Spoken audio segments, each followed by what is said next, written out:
ہمارے ایک بہت بڑے بزرگ تھے, ان کا نام تھا حمزہ عینی. ان کے پاس ایک پنڈت جی آئے اور پنڈت جی نے کہا کہ حضرت صاحب ایک مسئلہ پوچھنا ہے. علامہ حمزہ عینی ماریروی سے کہا ایک مسئلہ پوچھنا ہے.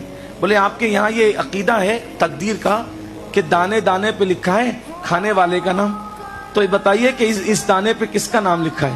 وہ بہت بڑے ولی تھے, صاحب کشف تھے.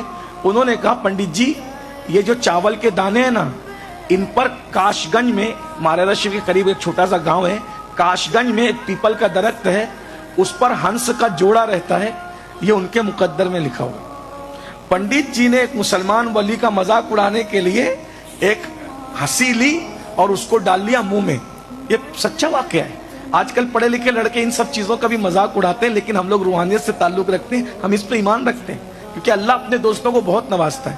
تو بہرحال تو اس نے منہ میں ڈال لیا اور ہنسنے لگا. دیکھا آپ کی تقدیر کا عقیدہ تو ختم ہی ہو گیا. آپ کہتے تھے تقدیر میں جو لکھا وہی ہوگا, میں نے تو کھا لیا نا ان ہنس کے حصے کا رزق. اس بزرگ کا ہم نے جو جانتے تھے, جتنا ہم جانتے تھے اتنا کہہ دیا, آپ جانو آپ کا کام جانو. پنڈت جی اس کو کھا کر پیٹ میں درد ہوا, اتنا علاج کرایا, کوئی علاج کام نہ آیا.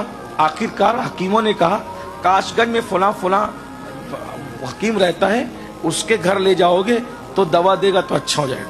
اس کو بیل گاڑی پہ ڈالا پنڈت جی کو, اور پنڈت جی بیل گاڑی پہ ڈال کر کے پیٹ میں تکلیف تھی, تڑپ رہے تھے, لے جا رہے تھے. کاش گنج آیا, وہاں پر پنڈت جی کو الٹی ہوئی, چاول کے دانے نکلے, اور اس کے بعد ہنس کا جوڑا نیچے آیا اور انہوں نے چک کر کے واپس اوپر چلے گئے.